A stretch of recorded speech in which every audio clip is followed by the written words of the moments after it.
할렐루야. 사랑과 기쁨이 넘치는 수영로교회 주일 예배 오신 여러분들을 주님의 이름으로 환영합니다. 오늘도 살아계신 하나님의 영광이 바로 여기에 우리와 함께하여 주시는 줄 믿습니다. 오늘도 풍성한 은혜 베풀어 주실 그 주님 앞에 영광의 박수, 감사의 박수, 찬양의 박수 우리 힘있게 주님 앞에 올려드립니다. 할렐루야. 주님을 찬송합니다. 우리 한번 저기 계신 분하고 반갑게 인사하시겠습니까? 잘 오셨습니다. 은혜가 넘쳐납니다. 우리 다 함께 자리에서 일어나셔서 영광의 주님 앞에 최고의 경배를 올려드리며 나가도록 하시겠습니다.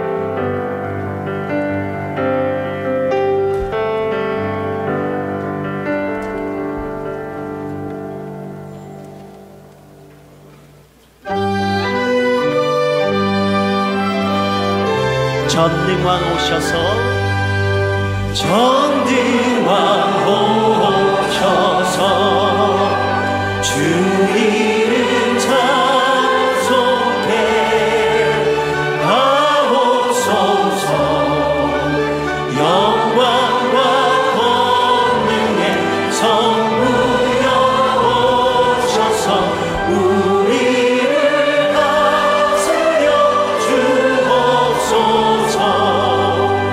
감세한 성자여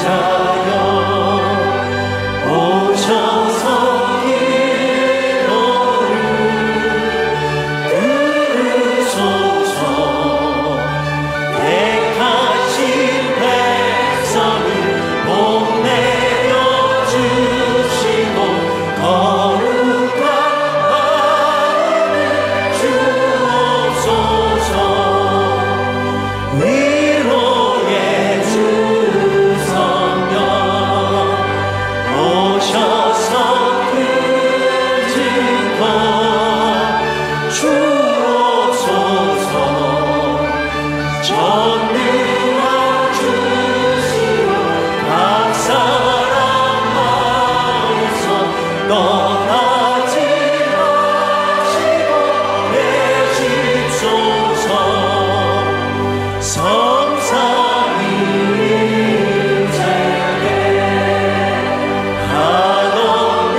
전능하사 천지를 만드신 하나님 아버지를 내가 믿사오며 그 외아들 우리 주 예수 그리스도를 믿사오니 이는 성령으로 잉태하사 동정녀 마리아에게 나시고 본디오 빌라도에게 고난을 받으사 십자가에 못 박혀 죽으시고 장사한 지 사흘 만에 죽은 자 가운데서 다시 살아나시며 하늘에 오르사 전능하신 하나님 우편에 앉아 계시다가 저리로서 산 자와 죽은 자를 심판하러 오시리라.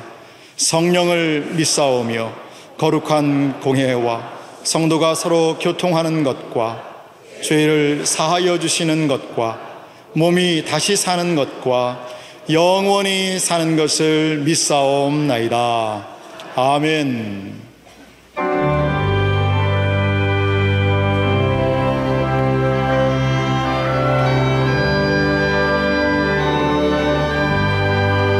내 영혼이 은총 입어 주한 죄짐 벗고 보니 슬픔 많은 이 세상도 천국으로 와가로다. 할렐루야 찬양하세. 내 모든 죄 사함받고 주 예수와 동행하니 그 어디나 하늘나라. 주의 얼굴 뵙기 전에 멀리 외던 하늘나라. 내 마음속에 이루어지니 날로 날로 가깝도다. 할렐루야 찬양하세. 내 모든 죄 사함받고 주 예수와 동행하니 그 어디나 하늘나라.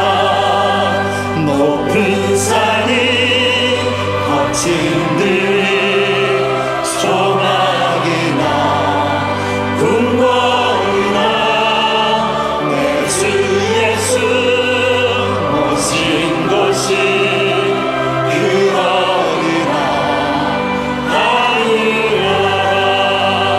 할렐루야 찬양하세.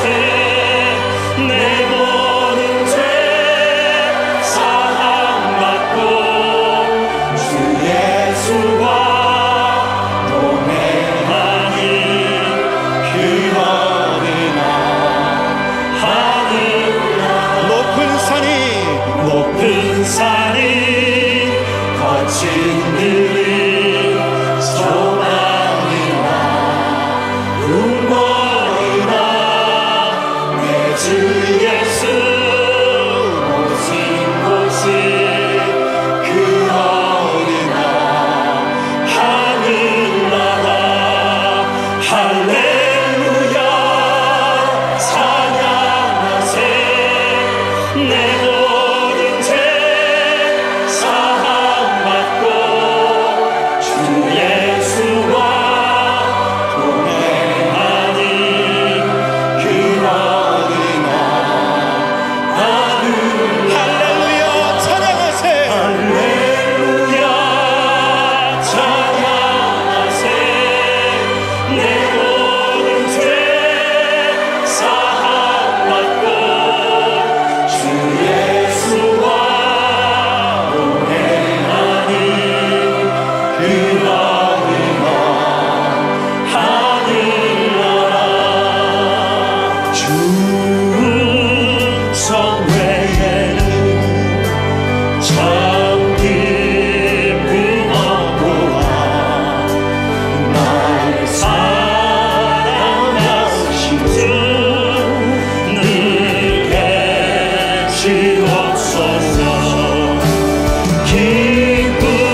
감사함으로 그 문에 들어가며 찬송함으로 그 궁정에 들어가서 그에게 감사하며 그 이름을 송축할지어다.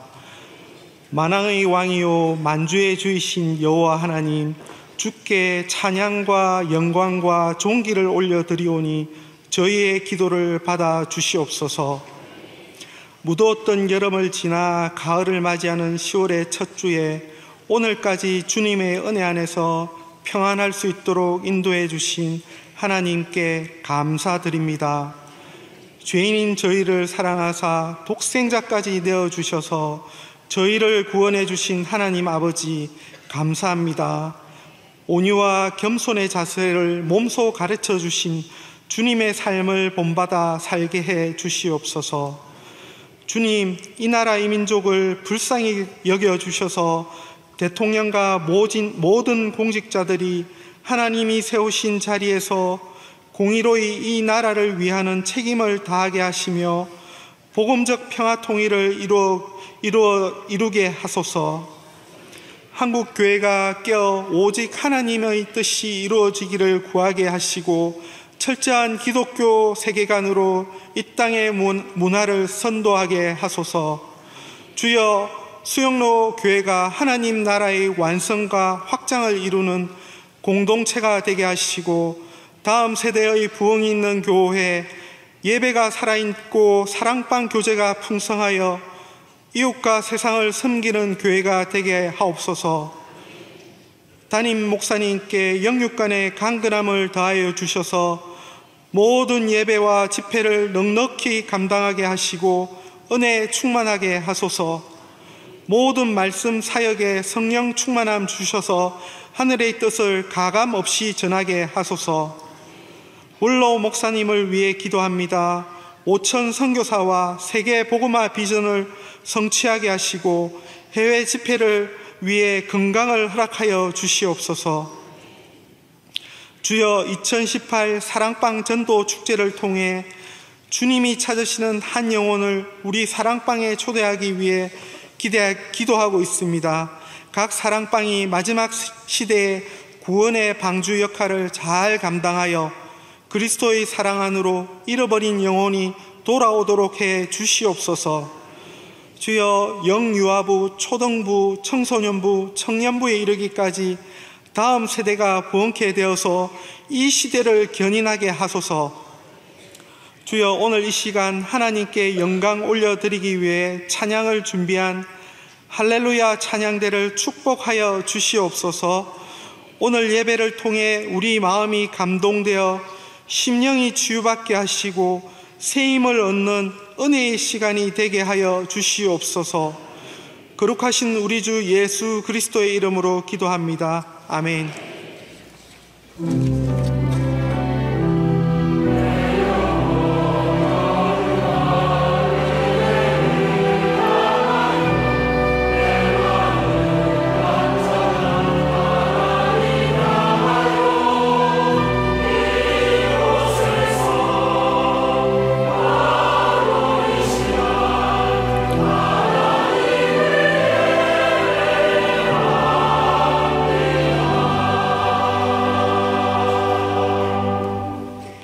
오늘 우리에게 주시는 하나님 말씀은 신약 성경 로마서 12장 1절에서 2절 말씀입니다.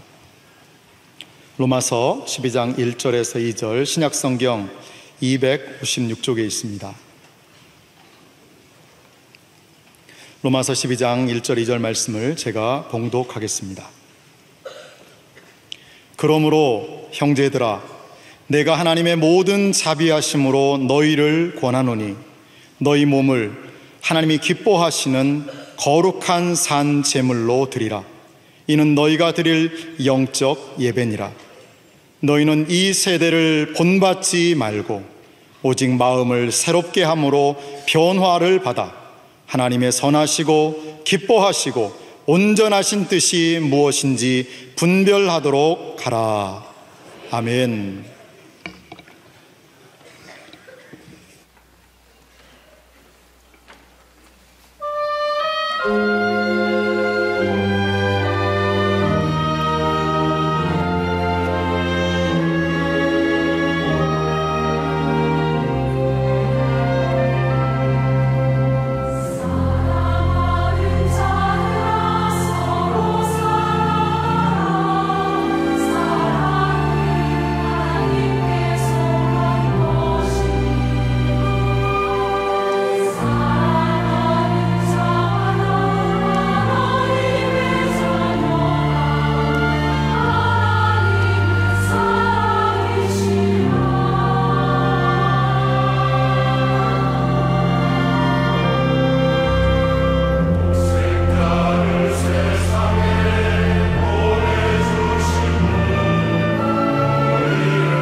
감사합니다. 우리 사랑방 전도 축제 이제 초청 주간입니다. 마지막 결실을 맺는 매우 중요한 시간인데요. 우리 VIP들 마지막까지 기도하고 사랑으로 잘 섬기시며 이 가을에 귀한 열매를 맺을 수 있게 되기를 바라겠습니다. 제자훈련, 사역자훈련생들을 모집합니다. 우리 제자훈련 과정 1년, 또 제자훈련을 마치신 분들이 또 1년 사역자반이 있습니다. 우리 교회 메인 훈련 프로그램, 핵심 프로그램이 되겠습니다. 우리 양육 프로그램들이 많은데 양육을 다 거치신 분들은 이 훈련 프로그램 안으로 들어오셔서, 양육은 좀 개인적인 성장이라면 이 제자훈련은 이제 일꾼으로서 하나님의 나라를 위해서 쓰여질 수 있는 기본적인 것들을 무장하는 그런 시간입니다. 예, 많이들 신청을 해 주시고요. 교통 통제가 계속 복잡하고 주차 문제가 생기고 다음 주일도 그렇습니다. 우리 3부는 오늘 굉장히 많은 분들이 어려움을 겪었는데요. 대중교통을 많이 이용을 해 주시기를 바라겠습니다.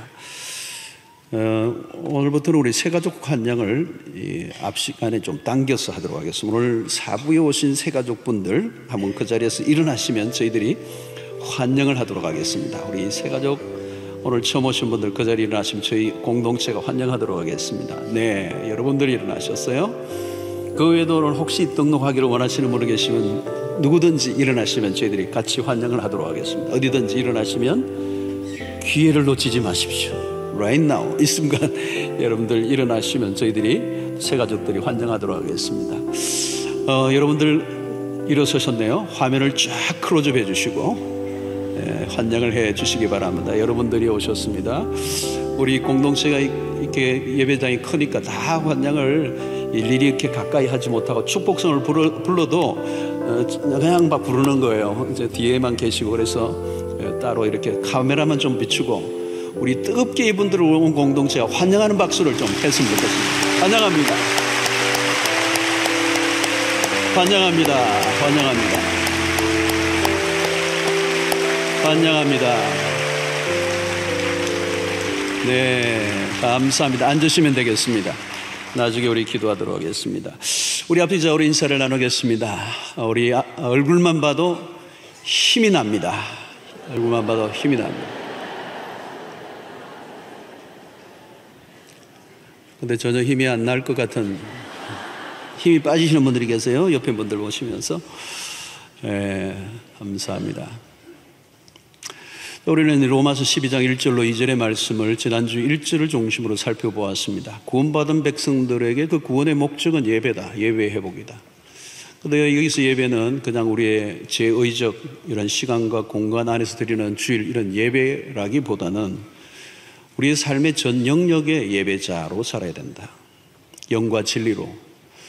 그리고 예배라는 이 말 안에는 이 서비스, 우리는 영어로 예배를 서비스라는, 월십이라는 단어도 쓰지만 서비스라는 단어를 쓰죠. 그 말의 의미는 뭘까요? 우리의 삶의 봉사, 섬김의 장도다 예배가 될 수 있다는 겁니다. 우리가 살아가면서 우리의 그 섬김을 통하여 하나님의 영광을 받으신다면 그건 예배가 될 수 있다. 그런 의미입니다. 자, 그러면 우리가 이제 2절에서는 예배자로 세상 속에 살아야 될 백성들이 어떻게 살아야 될 것인가, 이것을 좀 더 구체적으로 바울은 2절에서 말씀을 하고 있습니다. 오늘 특별히 이 2절의 스타트가 뭐죠? 너희는 이 세대를 본받지 말고 라고 했습니다. 이 세대를 본받지 말고. 매우 중요한 대목이죠. 너희는 이 세대를 본받지 말고 오직 마음을 새롭게 함으로 변화를 받아 하나님의 선하시고 기뻐하시고 온전하신 뜻이 무엇인지 분별하도록 하라.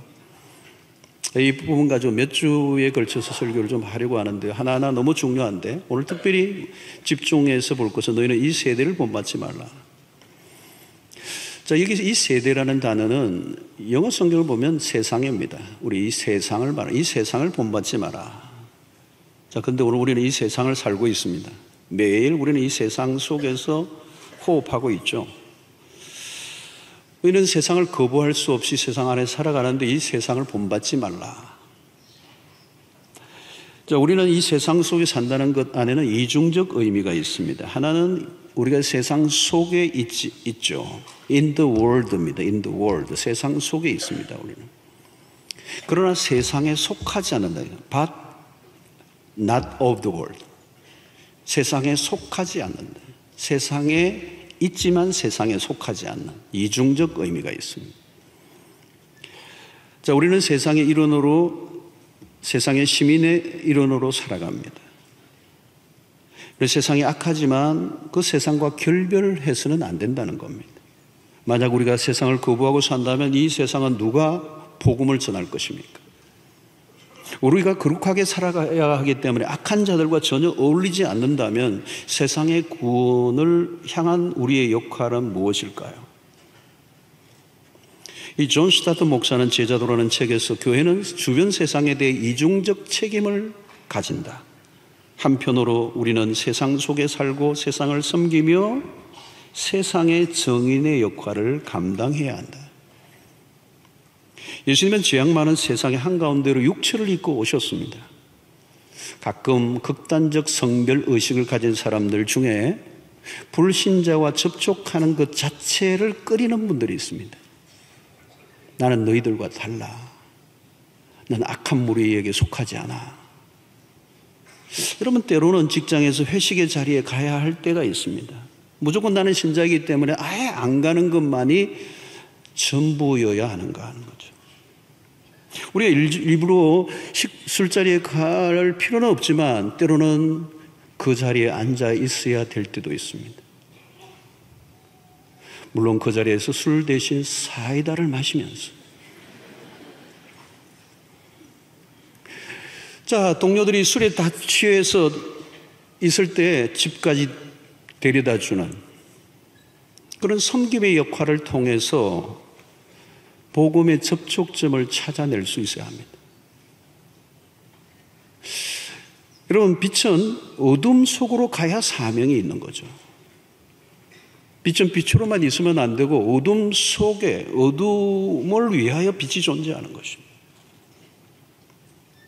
바울이 매우 중요한 원리를 우리에게 가르쳐 주는데요. 고린도전서 9장 22절을 보면 약한 자들에게 내가 약한 자와 같이 된 것은 약한 자들을 얻고자 함이라. 내가 여러 사람에게 여러 모습이 된 것은 술 먹는 사람에게 술 먹는 사람과 비슷한 모습이 된 것은 아무쪼록 몇 사람이라도 구원하고자 함이니.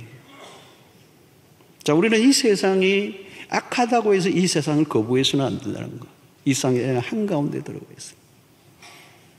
자, 그러면서 이중적 책임이에요. 하나는 그럼에도 불구하고 우리는 세상과 전혀 다른 구별점을 갖고 있어야 된다.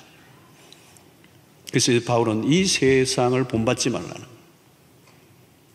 그것은 세상의 흐름과 다른 방향으로 역류하는 삶을.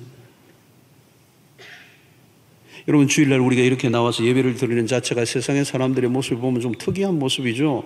일주일 동안 열심히 일하고 피곤한데 주일날 좀 바람도 쐬고 좀 쉬기도 하고 늦잠도 자고 그렇게 해야 되는데 이 복잡한 이 교통을 뚫고 2시간, 3시간 바치며 어떤 사람 하루 종일 교회에서 지내는 모습을 보면 이상하죠. 종종 신자들이 세상 속에 살아갈 때 이상한 사람 취급을 받을 때가 있습니다. 그때 이상하게 보여지는 것을 이상하게 여기지 마십시오. 세상 속에서 정상인으로 보이려고 하다 보면 하나님의 나라에서는 비정상인이 될 수가 있습니다. 세상과 다르게 사는 것이 정상이죠. 예수님의 삶이 그랬고 예수님의 가르침이 그랬습니다. 그리스도의 삶은 역설직이라고. 오른밤을 치면 왼밤을 돌려대라. 오리를 가자면 실리를 가라. 높아지고자 하면 낮아져야 한다. 얻고자 하면 버려야 된다. 주라 그리하면 받을 것이다. 약함이 곧 강함이라. 죽어야 산다. 이 패러독스예요. 패러독스. 전혀 다른 삶을 우리에게 요구하는 것입니다. 세상 속에서 역설적 삶, 역류의 삶. 자, 오늘 우리가 앞절에 1절에서 우리 몸을 하나님이 기뻐하시는 거룩한 산제물로 드리라. 거룩한 산제물. 얼마나 많이 무엇을 드리느냐가 아니라 거룩성이 생명이라는 것입니다. 세상 속에 살아가는 성도로서 중요한 것은 거룩성을 지켜내는, 그 거룩성을 지킨다는 것은 뭘까요? 세상에 속해서나 세상에 물들지 않는. 고린도서 6장 14절에 너희는 믿지 않는 자와 멍에를 함께 매지 말라. 의와 불법이 어찌 함께하며 빛과 어둠이 어찌 사귀며 속성상 하나가 될 수 없다는 것입니다. 자, 거룩을 잘 표현한 구절이 그 다음에 나오는데 고린도서 6장 17절을 보면 그러므로 너희는 그들 중에서 나와서 따로 있고, 이 거룩을 굉장히 잘 설명하는 구절이 이거예요. 그들 중에서 나와서 따로 있고, 이것은 어떤 공간적 의미를 말하지 않아요. 성분적으로 다르다는 거예요. 우리는 세상 속에서 사람들과 다르게 사는 것에 대해서 두려워하지 않아야 합니다. 그래서 거룩이란 뭐냐 정의하면, 쉽게 얘기하면 다르게 사는 것입니다. 이게 그리스도인의 세상 속에 뭔가 달라요. 여러분, 이스라엘 백성들이 가나안을 정복할 때 하나님이 당부하신 것은 무엇입니까? 아말렉 족속에 대한 진멸입니다. 이유가 뭘까요? 그 가나안의 문화, 그 풍습 안에 빨려 들어가면 하나님의 백성의 정체성을 잃어버리기 때문에. 하나님의 백성의 정체성을 잃어버린다는 건 뭘까요? 결국은 가나안은 더 이상 축복이 될 수 없는 것이고 하나님 아닌 바알을 섬기는 우상의 문화의 백성이 되기 때문에 그렇습니다. 그래서 가나안의 풍속을 따르지 말라는 거예요. 자, 오늘날의 이 가나안이 뭡니까? 이 세상이에요, 이 세상. 요한 1서 2장 15절 16절을 보면 이 세상이나 세상에 있는 것들을 사랑하지 말라. 누구든지 세상을 사랑하면 아버지의 사랑이 그 안에 있지 아니하니 이는 세상에 있는 모든 것이 육신의 정욕과 안목의 정욕과 이생의 자랑이니 다 아버지께로부터 온 것이 아니요 세상으로부터 온 것이라. 자, 사도 요한이 지금 강조하는 건 뭡니까? 이 세상이나 세상에 있는 것들을 사랑하지 말라라고 얘기했을 때 여기 이 세상은 어떤 것입니까? 바로 육신의 정욕과 안목의 정욕과 이생의 자랑으로 가득한 이 세상. 그 세상은 아버지께로 난 것이 아니고 세상으로부터 온 것이라는 거예요. 그래서 거기에는 하나님을 향한 선한 마음이 있는 것이 아니고 인간의 정욕을 따라 살며 하나님에 대한 반역적 태도를 가진 세상이기 때문에 당연히 하나님의 적이라는 거예요. 여러분, 오늘날 우리가 살아가는 세상의 문화 안에는 이런 것들로 가득 차 있습니다. 우리가 아무 생각 없이 살다 보면 이 문화 안에 있는 다양한 하나님을 대적하는 그 사상과 이념과 그런 사조들이 우리의 영혼을 파고들어 우리의 삶을 잠식시켜 세상과 똑같아지게 만든다는 거예요. 그래서 여러분, 우리가 영화나 소설이나 TV 드라마예요.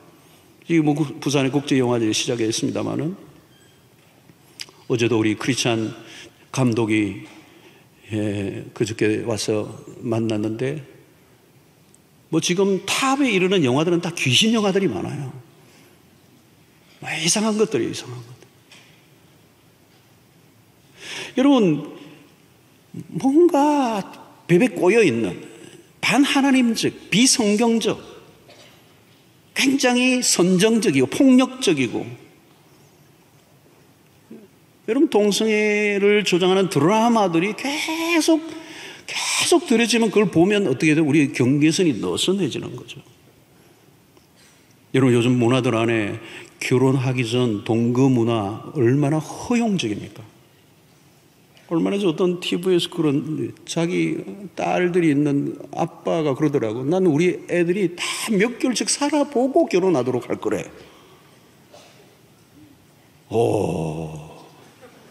깜짝 놀랐어요.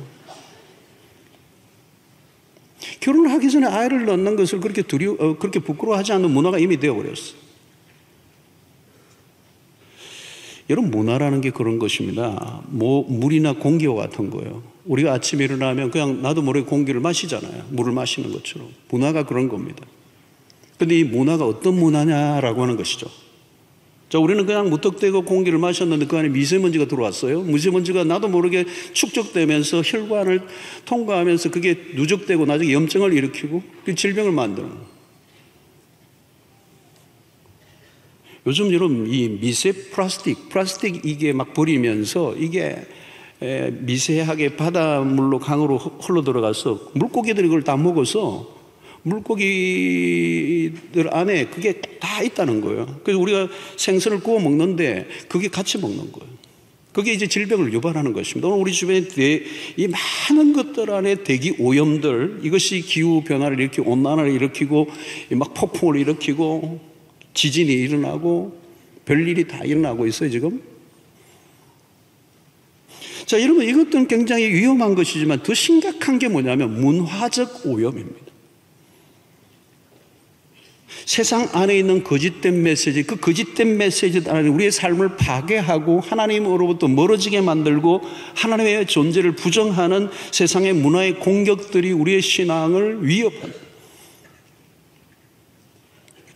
여러분, 오늘날 세상 문화들 안에 우리가 받아들이기 어려운 것들이 많이 있습니다. 우리가 중심을 잡고 살지 않으면 그냥 떠내려가게 되죠. 무방비 상태로 오랫동안 접촉하다 보면 경계선이 사라져버리고 비판의 식이 무뎌지게 되고 마침내 그것을 그냥 불편하지 않게 내가 받아들이고 익숙해지는 것입니다.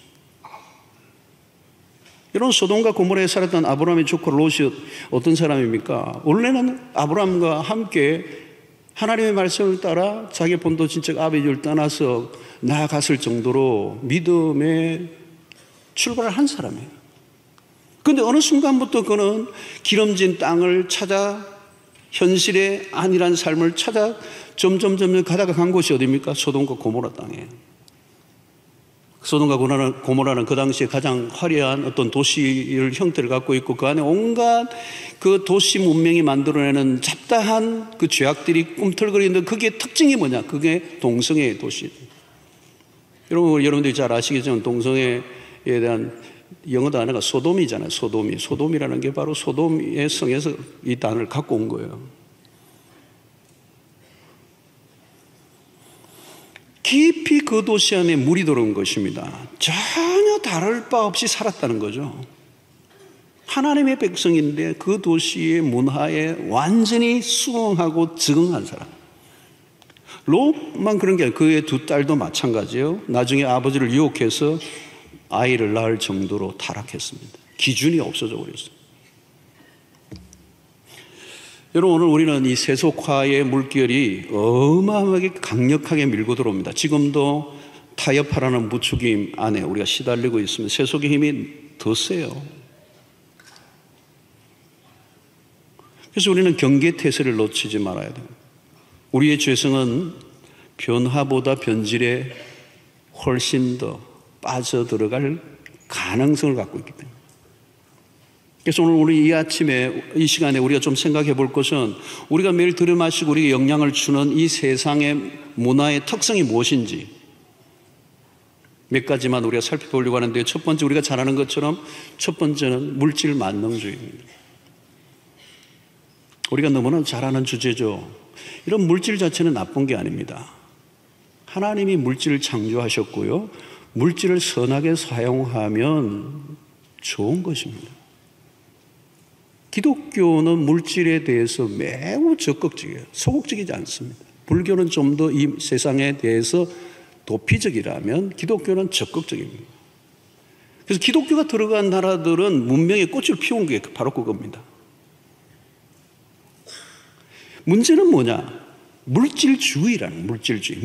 물질주의가 뭡니까? 물질 만능주의가 뭡니까? 모든 게 물질로만 통하는 것입니다. 물질이 최고의 가치가 되는 것입니다.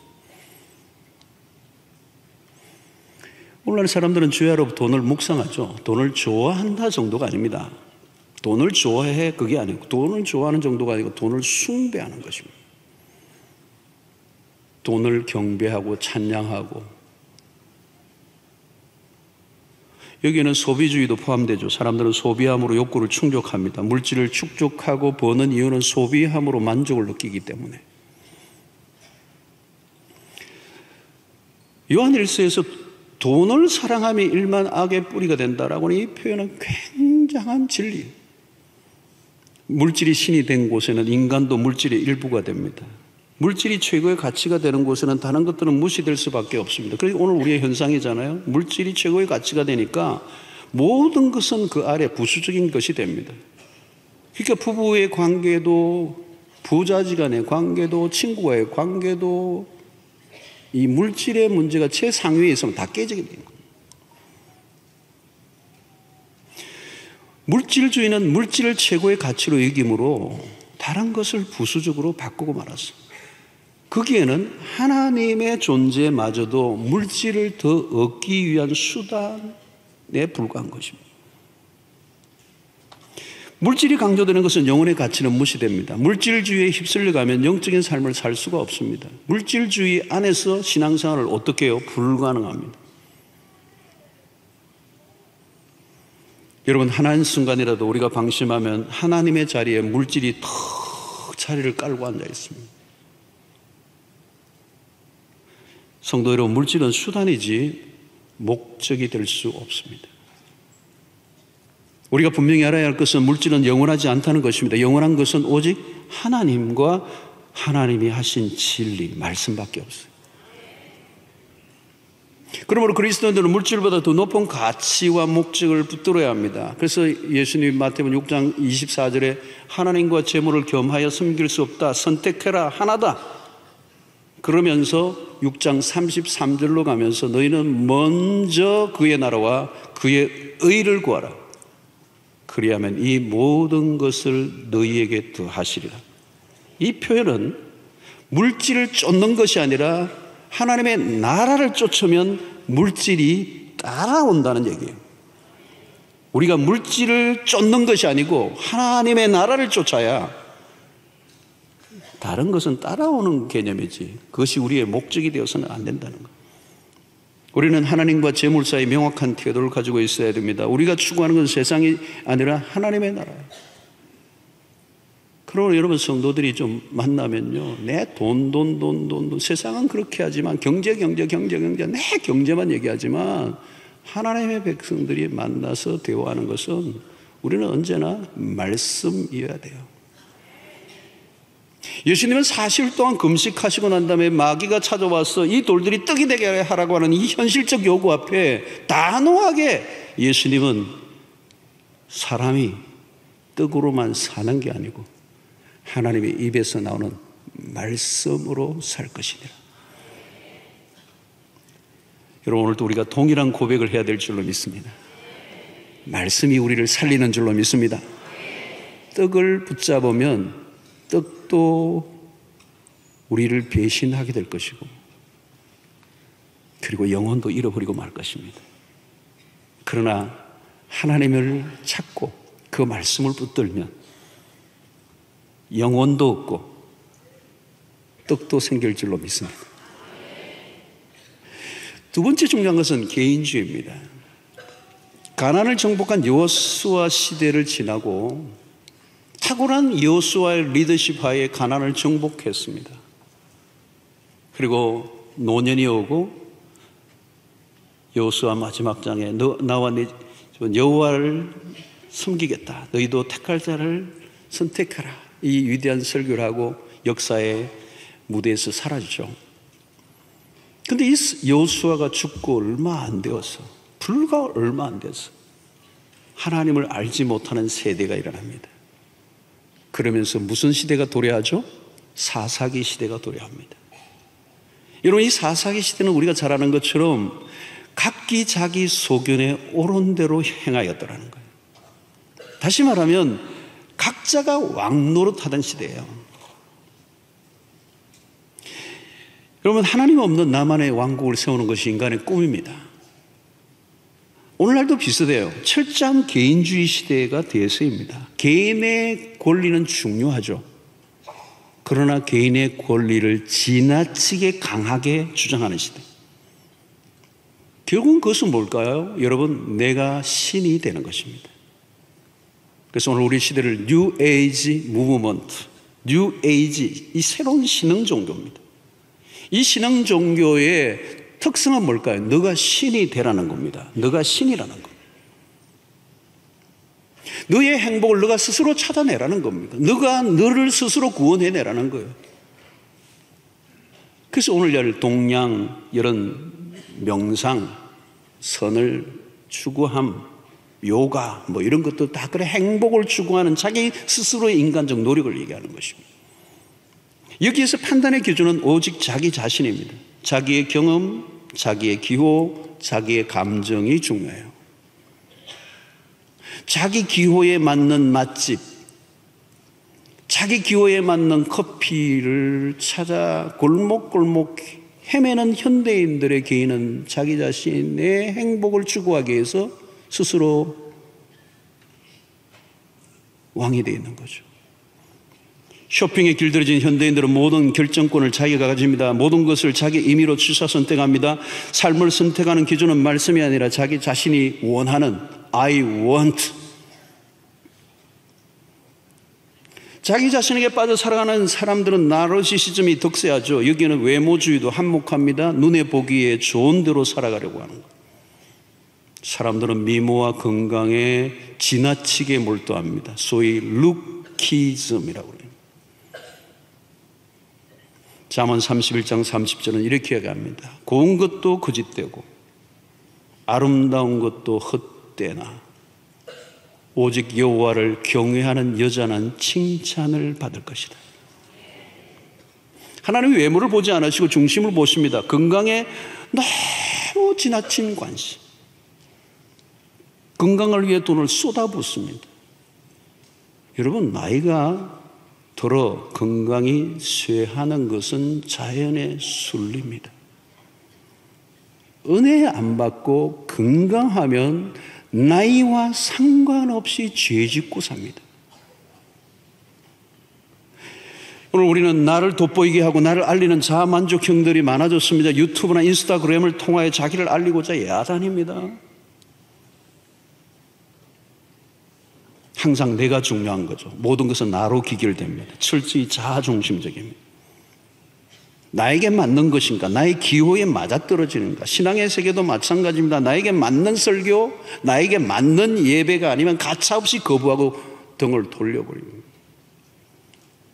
개인의 욕망이 강하게 작동하죠. 하나님에게 초점을 맞춘 예배가 아니라 하나님을 기뻐시게 하는 예배보다 나의 기호에 맞고 나의 기대에 부응하는 교회의 예배를 찾는 것입니다. 우리는 현재의 쾌락을 찾기 위해서 나에게 맞는 신도 골라가며 선택하는 시대가 온 것이죠. 이 현대인들의 한가운데는 자아숭배라는 우상의 자리를 잡고 있습니다. 그러나 자아숭배에 빠지면 길을 잃습니다. 인간이 스스로 주인이 된 삶은 불보듯 뻔한 것입니다. 예배가 무엇입니까? 왜 우리가 참된 예배자가 되어야 합니까? 우리는 하나님 한 분만을 온전히 높여드릴 때 비로소 인간은 가장 인간다워지고 우리의 삶은 가장 존귀해지는 것입니다. 자, 오늘 우리는 이런 개인주의와 함께 또 다른 맞물리는 게 하나 있어요. 이 시대에 범람하고 있는 게 뭐냐? 쾌락주의입니다. 물질주의와 개인주의와 연결되어 있는 게 쾌락주의입니다. 물질주의와 개인주의는 단연코 쾌락주의로 갈 수밖에 없습니다. 여러분, 쾌락주의 역시 개인의 만족에 초점을 맞추죠. 미국의 어느 문화 비평가는 오늘날의 미국에 대해서 이렇게 비평합니다. 현재 미국 문화는 오락을 즐기다가 죽음에 이르는 문화다 그랬어요. 엔터테인먼트 문화. 미국 문화를 대표하는 것을 우리는 떠오르는 게 뭡니까? 미국 문화를 떠올리면 할리우드와 라스베가스입니다. 서구의 문화는 오늘날 온 세계에 그런 문화들을 퍼뜨리고 있습니다. 현대 문명은 쾌락주의에 가속도가 붙었습니다. 근데 여러분, 딜레마는 뭘까요? 아무리 좋은 것을 누려도 실증이 나고 곧 권태에 시달린다는 것입니다. 그래서 더 강한 자극을 찾고 또 찾다 보니 중독에 빠지는 거예요. 여러분, 삶의 허물을 이기는 길을 찾다 빗나간 것이 쾌락주의입니다. 하나님을 떠난 인간이 스스로의 갈증을 해결하는 방식을 쾌락으로 붙잡았죠.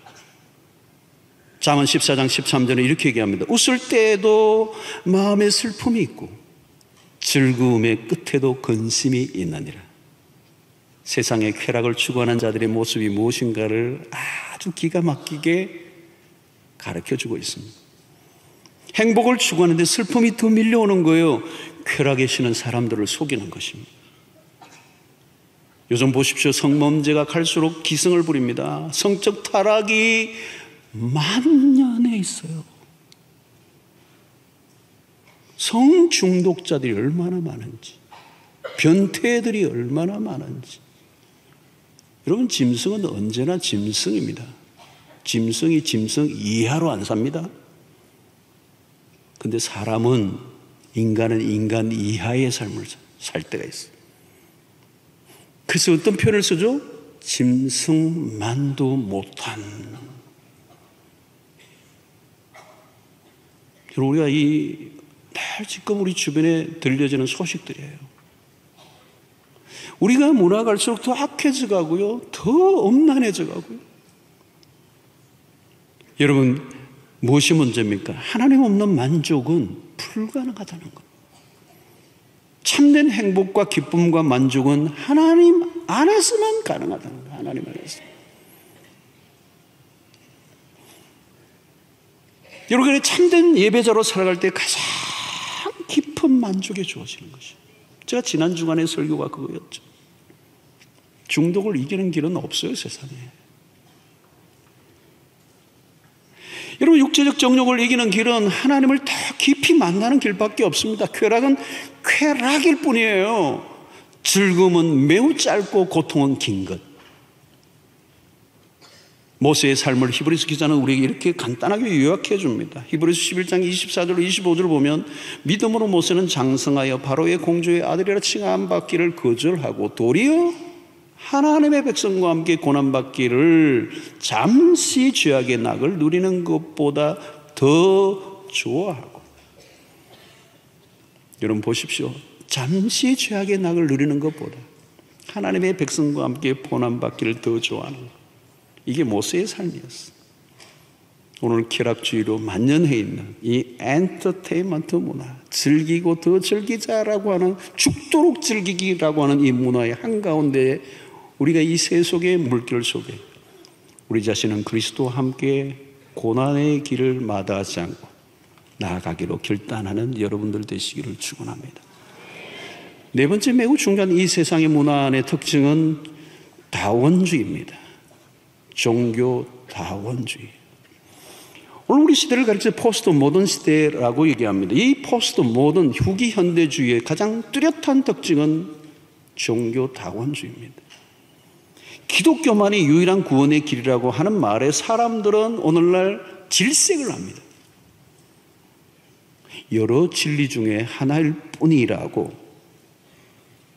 절대라는 단어를 절대 쓰지 말라고. 이들은 절대 진리에 대해 매우 민감한 반응을 보입니다. 그들은 절대자 하나님을 받아들이지 않아요. 그런데 여러분, 절대자를 없애버리면 뭐가 돼요? 상대주의가 옵니다. 그것은 꼭 죄라고 얘기할 이유가 없다는 얘기예요. 여러분, 하나님을 없애버리면, 하나님을 부정하면 죄를 규정할 기준이 없어져 버립니다. 각자 자기가 좋은 대로 하면 되는 것이죠. 사람들은 상대주의가 이 시대에 가장 적합한 것이라고 주장을 합니다. 종교다운주의 시대의 가치, 최고의 가치는 관용입니다. 영어 단어로 tolerance예요. 불어로 유명한 톨레랑스라는 단어가 바로 이것입니다. 매우 매력적인 단어예요. 관용이라는 단어.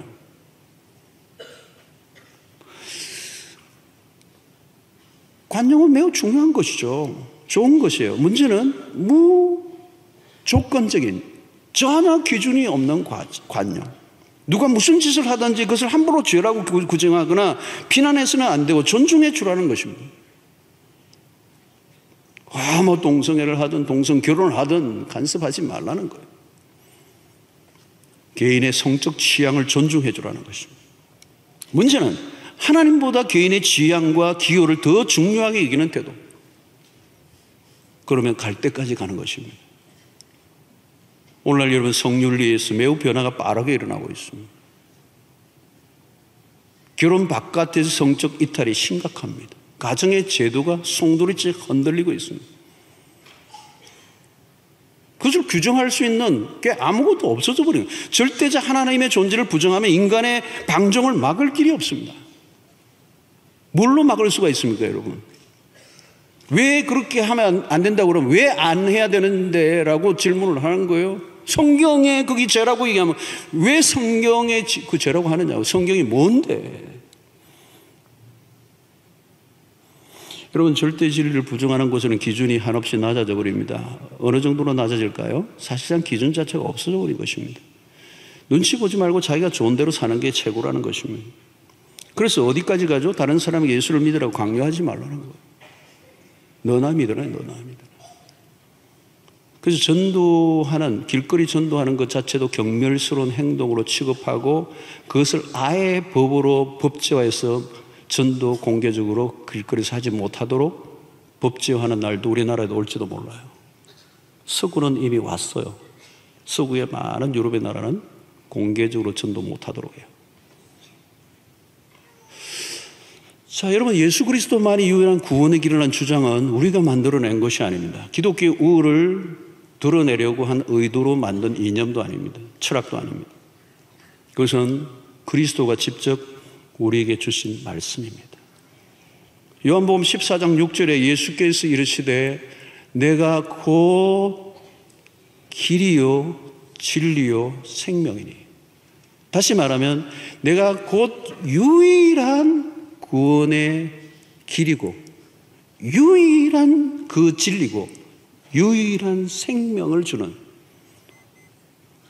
그 생명이다.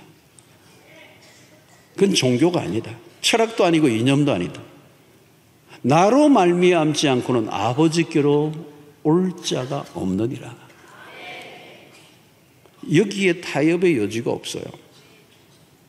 진리는 진리인 것입니다. 오늘날 세상 안에 밀고 들어오는 이 사조와 주의들에 대해서 우리는 경계를 늦추지 않아요. 오늘 급속한 세속화 시대예요. 유럽의 교회에 몰락한 크게 두 가지입니다. 하나는 자유주의, 신학의 자유주의입니다. 계몽주의 이후가 오면서 인간의 이성을 강조하면서 인간의 이성으로 성경을 난도질하기 시작하며 성경에 수없는 것들을 하나님의 말씀이 아닌 인간의 편집으로 격화시켜버리고 말았습니다.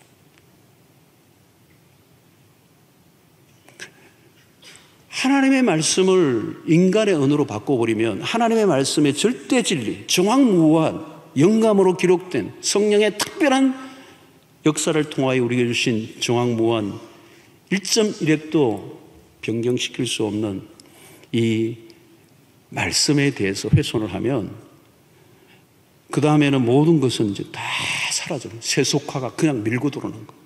인본주의가 막 밀고 들어오는 거. 유럽의 교회가 몰락해버린 것이죠. 그래서 종교가 그냥 기독교가 종교화되어버리고 기독교가 하나의 종교 문화가 되어버린 것입니다. 그래서 다 있어요. 교회도 있고 뭐 다 하긴 하는데 그냥 종교 문화로 전락하여 복음의 본래 정신을 다 잃어버리고 결국 세상 속에 그 세속화 한가운데 교회가 파묻혀버리고 말았습니다. 성도 여러분, 기독교의 고유함을 포기함으로 타락하게 된 것, 그것이 세속화의 마지막 가는 길. 그리스도인이 타락이라는 것은 무슨 중대한 범죄를 했기 때문에 타락이 아니고요. 그리스도인이 타락한 세상과 똑같아지는 것을 말합니다. 달라지지 않는, 다른 바가 하나도 없는 상태를 우리는 그리스도인의 타락이라고 얘기합니다. 세상 속에 파묻혀 전혀 구별점을 보기 힘든 그 세상의 사조와 철학을 그대로 짭섭하고 있는 그리스도인들을 가리켜서 우리는 타락이라고 얘기합니다. 그래서 오늘 바울은 이 세대를 왜 본받지 말라고 하는 구원받은 백성들에게 가장 첫 일성으로 예배를 얘기하면서 그 예배자가 어떻게 살아야 되는 것은 세상 속에 이 세상을 본받지 않음으로 예배자의 그 아이덴티티를 지켜내는 것을 지금 바울은 우리에게 강조하고 있는 것입니다. 성도 여러분, 이 본받는다는 것은 무엇입니까? 똑같아지는 것을 말해요. 그것을 동화라고 그러죠. 동화. 여러분, 아이들을 보면 아이들은 자기의 아직 정체성 그리고 자기의 중심성이 아직 자리가 잡혀 있지 않기 때문에 그냥 그 주변의 친구들의 영향을 너무 잘 받는 거예요. 사춘기 때까지는 그렇단 말이죠. 뭐 옆에 친구가 뭐 하면 또 그대로 하고 제가 여기서 보면 애들이 학교 가거든. 중학교, 고등학교 여기 있으니까 가는데 입은 옷도 비슷하고 헤어스타일도 비슷하고 노스페이스 똑같고 운동화도 똑같고 이 학생들은 뭐 또 누가 또 바르니까 다 발랐어요. 요즘 빨갛게 그냥 쥐 잡아먹어가지고 쫙 해가지고 그냥 안 하면 훨씬 더 예쁠 텐데 또 학교 가는데 다 똑같이 옆에 하니까 다 해야 되는 거예요. 주체적 삶이 없는 거예요. 왜? 아직도 자기 안에 분명한 자기 아이덴티티가 안 생긴 거예요. 그렇게 흉내내는 거, 흉내내는 거. 따라하는 거예요. 동화되어 버리는 거예요. 여러분, 그리스도인은 누구입니까? 그리스도인은 이 시대의 정황 정신을 가지고 있어요. 좀 다르게 살기로. 그래서 존 스타트는 그의 제자도라는 책 챕터 1의 제목이 뭐냐? 불순응이에요. 이 세상의 방식을 그대로 순응하지 않고 불순응하겠다는 거예요. 그게 제자의 삶의 가장 첫 번째 태도예요. 다르게 살기로 살기. 이 세상의 문화를 거부하려고 하는 기본적인 저항 정신이 우리 안에 있어야 된다는 거예요.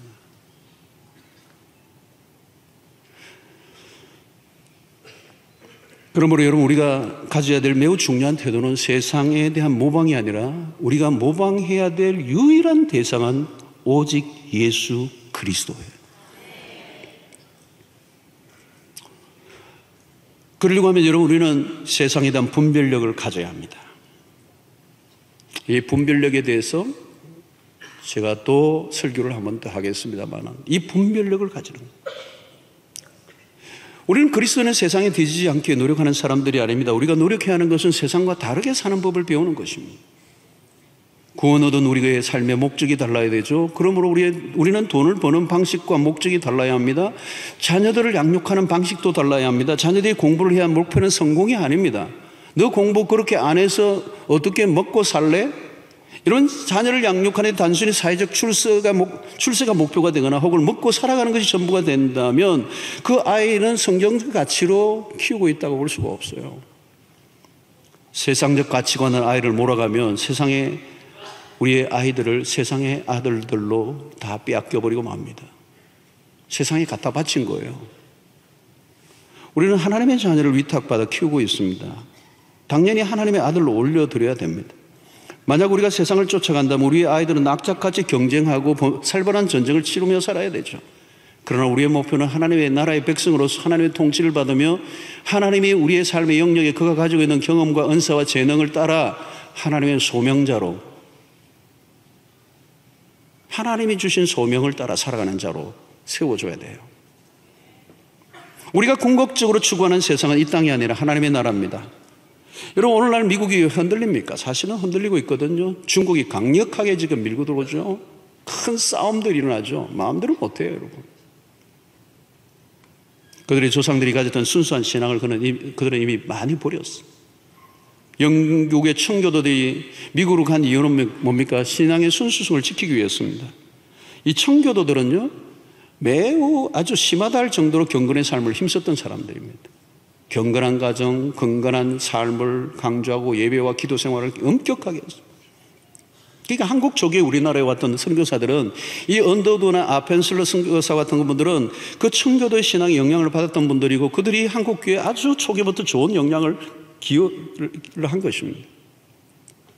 그런데 지금 미국은 신앙의 정절을 위해 생명을 걸었던 조상들의 정신이 다 사라져버리고 세속주의의 상징적인 나라가 되었습니다. 성도 여러분, 오늘 우리의 한국 기독교도 마찬가지입니다. 이 기로에 서 있습니다. 오늘 구원받은 하나님의 백성으로서 이 세속화 도시 안에 예배자로서 분명한 태도를 가지고 있을 뿐만 아니라 우리가 생명처럼 붙들어야 될 것은 거룩성입니다. 너희는 이 세대를 본받지 말고. 구원받은 우리에게 주시는 도전입니다. 여러분, 세상을 끊임없이 쫓아가면 거기는 우리가 찾는 게 없어요. 그리고 우리는 거기에 실망하고 말 것입니다. 갈수록 강력해지는 세속과의 흐름에 우리는 적극적으로 반응해야 하고 하나님을 대적하는 세상의 문화에 불순응하고 하나님의 말씀에 전적으로 순응하기 위해서 힘쓰는 여러분들이 되시기를 축원합니다. 공중의 권세에 잡은 자가요, 이 세상을 지배하고 있어요. 이 세상의 흐름과 풍조를 쥐고 있어요. 여러분, 세상에 정신을 빼앗고 세상이 주는 향응에 눈을 빼앗기지 말고 순수한 복음으로 승부를 거는, 그래서 마지막 이 순례의 길에서 영원한 도성을 향해 중간에 추락하지 말고 타락하지 않고 마지막까지 순수한 복음을 붙들고 끝까지 달려가는 여러분들 되시기를 바라고, 그러기 위해서는 우리는 예배에 집중하고 예배에 생명을 걸고 삶 전체가 예배가 되어지기 위해서 세상에 의해서 변질되지 않고 오히려 세상을 변화시키는 일에 주도적으로 쓰임받는 여러분들 되시기를 축원합니다. 오늘 이 말씀을 생각하고 우리 함께 기도하는 시간을 갖도록 하겠는데요, 하나님, 내가 세상에 물들어 있는 부분들이 많습니다. 아마 여러분 여기 있는 우리 누구도 예외 없이 이미 세상에 물들어 있는, 세속에 물들어 있는 우리의 모습을 볼 것입니다. 세상을 변화시켜야 될 우리가 세상을 닮아 있다면 그것은 가장 안타까운 일이죠. 오늘 한국교회 우리의 신앙의 가장 위험은 세속화입니다. 물질주의, 돈, 개인주의, 지독한 자아중심, 쾌락주의, 자기의 본능에 충실해 살아가는 인생, 다원주의, 내가 신이 되어 있어요. 하나님, 이 세속의 이 정신과 흐름을 거스르게 하시고 하나님의 순수한 복음에 기초하여 그리스도를 닮아갈 수 있도록 도와주시옵소서. 세상에 동화되지 않고 세상을 변화시키게 하여 주시옵소서. 우리 함께 기도하는 시간을 갖겠습니다. 오 하나님 아버지, 감사합니다. 오늘 시간 우리에게 주신 말씀을 통하여 하나님, 이 시대에 우리가 어떻게 살아갈 것인가를 하나님 말씀을 통하여 깨닫게 하시니 감사합니다. 세상을 거스르게 하시고 세상을 본받지 않게 해주시고 이 세대의 문화를 거슬릴 수 있는 용기를 허락하여 주시기 원합니다. 하나님 아버지, 세상의 흐름과 풍조에 대한 분별력을 허락하여 주시고 순수한 복음을 붙잡고 영원한 도성을 향하여 순례자의 길을 걸어갈 수 있도록 인도하여 주시옵소서. 하나님, 세상에 우리의 자신이 변질되지 않게 하시고 우리의 정체성을 놓쳐버리지 않게 하여 주시옵시고, 하나님, 거룩한 주의 백성으로 우리의 삶을 산제사로 산제물로 주님 앞에 올려드릴 수 있도록 주님 은혜를 베풀어 주시옵소서. 이 세상이나 이 세상에 있는 것들을 사랑하지 않게 하여 주시옵시고, 하나님을 대적하는 세상의 문화를 하나님 불순종하는 저희들 될 수 있도록 힘을 주시고 용기를 더하시고 은혜를 더하여 주셔서 참된 하나님의 예배자로 살아갈 수 있도록 은혜를 베풀어 주시기를 원합니다. 오 하나님 아버지, 결단하는 이 시간 되게 하여 주시옵소서. 하나님의 놀라운 은혜를 우리가 선택하게 하여 주시기 원합니다. 진리 안에 살아갈 수 있도록 저희들을 도와주시옵소서.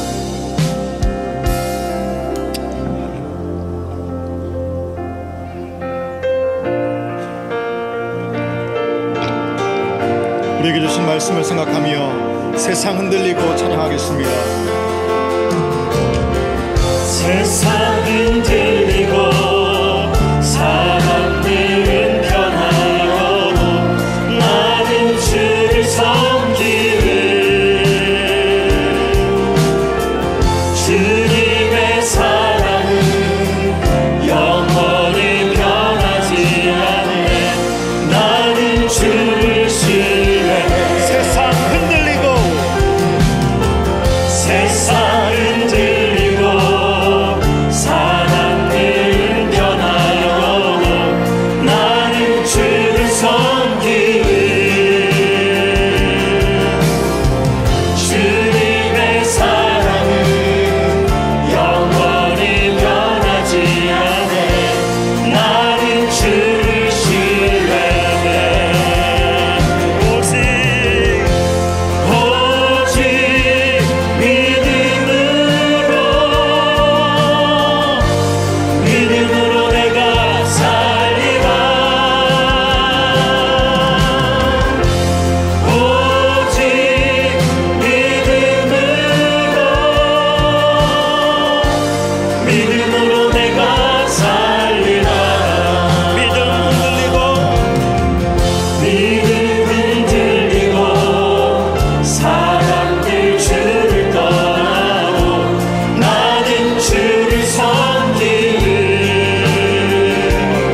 믿음으로 말미암아 살리라.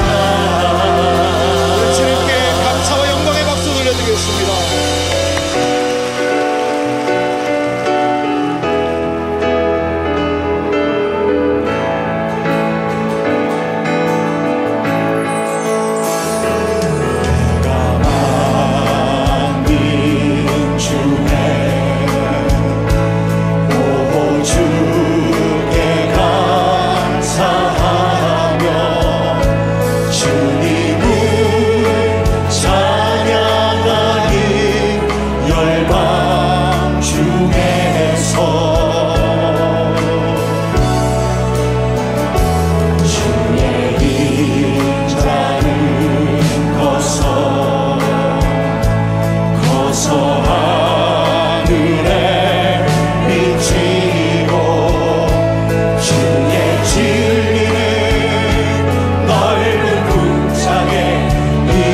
하나님 감사합니다. 귀한 물질 구별해 주님의 손에 올려드렸습니다. 이 물질 하나님의 나라와 복음을 위하여 쓰여지게 하여 주시고 드린 손길들 하나님이 기억해 주시며 일평생 살아가는 날들 동안의 물질의 문제, 생존의 문제가 우리의 인생의 주제가 되지 않게 하여 주시옵시고 하나님의 나라와 일을 구하며 살아갈 때 하나님 물질도 따라오는 역사 있게 하여 주시옵시고 아무리 힘들어도 하나님의 백성의 자존심 잃어버리지 않게 하여 주시고 그리스도인으로서의 품격을 지키며 살아갈 수 있도록 은혜를 더하여 주시옵소서.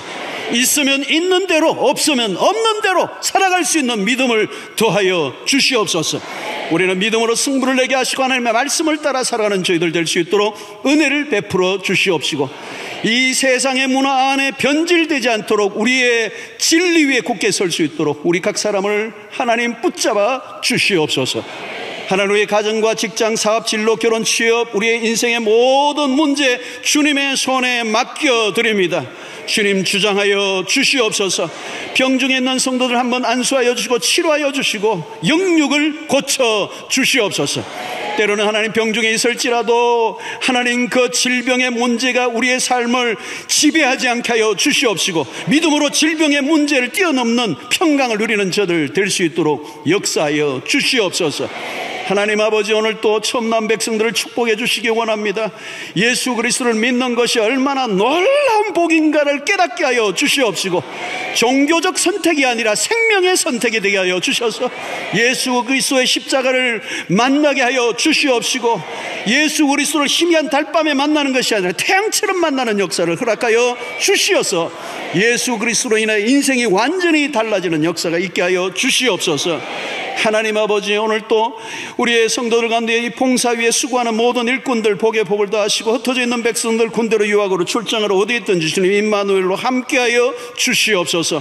이제 세상을 향해 나가는 백성들의 발걸음을 인도하사 한 주간 동안 주의 권능의 오른팔로 우리를 붙잡아 주셔서 모든 삶의 영역 속에 승리 또 승리케 하여 주시고 백전백승케 하여 주시옵소서.